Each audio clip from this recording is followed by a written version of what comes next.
Problem ছিল না, এটা কখনো আমরা বলি নাই যে তার বিয়ে নিয়ে আমাদের প্রবলেম। ও মামনি তুমি কও সমস্যাটা কি, আমাদের মূল প্রবলেম ছিল মূল সমস্যাটা কি এটাই তুমি বলো। কবরটা যেন সে না বিক্রি করে। কবরটা আমি বিক্রি করি নাই, মায়ে বলতেছে কবর বিক্রি করে নাই, মেয়ে বলতেছে মূল প্রবলেমটা কবর নিয়ে। এখন প্রশ্নটা হচ্ছে কি জানেন, আজকে মামের মূল তত্ত্বটা, গোপন তত্ত্বটা ফাঁস করমু, তাদের এমন একটা ঘটনা ফাঁস করমু যা আপনারা আগে কখনো দেখেন নাই। ঠিক আছে। সেকেন্ড আমাদের বাসাটা যেন দখল না করে। হ মামনি তুমি ধীরে ধীরে লাইনে আইছো, বাসা দখল হতো নাই। কারণ হচ্ছে কি জানো, তোমরা তো মূল চাইছোই যে বাসাটা তোমরা দিয়ে দিত, এর জন্য তোমরা বাবার কবরটাকে ইস্যু বানাইছো। ঠিক বলেছো। বাট আপনারা প্রবলেম বানিয়ে ফেলছেন, যেমন আমার সে আরেকজনের বিয়ে করছে। এরা বুঝে নাই, এর জন্য এরা প্রবলেম একটু বাড়াইয়া বলতেছে। কারণ হচ্ছে এরা যদি বুঝতো তাহলে কি এরা এতটুকু বাড়াইয়া বলতো। সবকিছু হারাইছি, সম্মান ইজ্জত সব হারাইছি।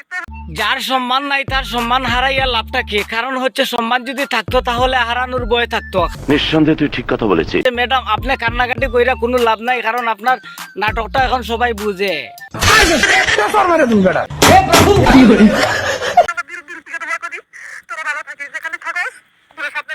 তারা যেখানে থাকবো সেখানে অবশ্যই ভালো থাকবো। আপনি একটা কাজ করে দেন, তাদের নামে সম্পত্তিটা লিখে দেন, তাহলে এরা সব দিকেই ভালো থাকবো।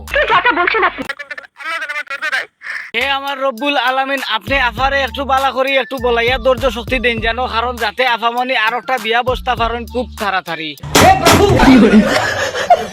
এতক্ষণ কইছি এত কথা, এখন কইমু মূল কথা, আপনারা ধৈর্য ধরি লগে থাকবা। ঠিক আছে। মর্জিনার চাচা, সে আমাকে কি করতো, মানে নষ্টামি করার চেষ্টা করতো।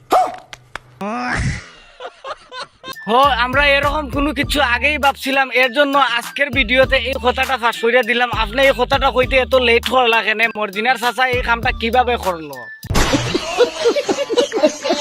আমাকে ফোনে অনেকবার নক করছে, আমি সেগুলো সেই ফোনগুলো ব্লক করে দিচ্ছি। নাম্বার আমরা বুঝতে পারছি তুমি বারবার নাম্বার ব্লক করছো, কিন্তু মর্জিনার চাচাই তোমার ফিসও ছাড়ে নাই।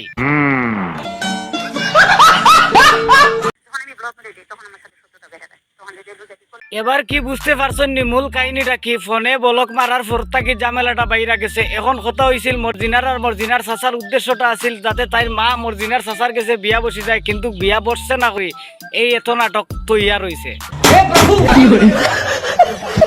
আমার কোনো ফান্ডে নইয়া যেটা চেষ্টা করে তারপর আমার বাসা থেকে কি দিয়ে তারপর আমার বাসা থেকে নামাই দিচ্ছে। যে ভাই এরা কিন্তু সব যা করতেছে সব নাটক করতেছে। কারণ হচ্ছে এটা পারিবারিক একটা ঝামেলার জন্য এরা কিন্তু সোশ্যাল মিডিয়া ইয়া মানুষের মাথাটা নষ্ট করতেছে। এটা যা দেখতেছেন মা মেয়ের সব কিছুই কিন্তু নাটক। ঠিক বলেছো। ভিডিওটা যদি ভালো লেগে থাকে অবশ্যই চ্যানেলটি সাবস্ক্রাইব করে দেবেন এবং কমেন্ট করে আপনাদের মতামতটা প্রকাশ করে যাবেন। আর আপনি কি রকমের ভিডিও পরবর্তী ভিডিওতে চান অবশ্যই কমেন্ট করে জানাবেন। ঠিক আছে।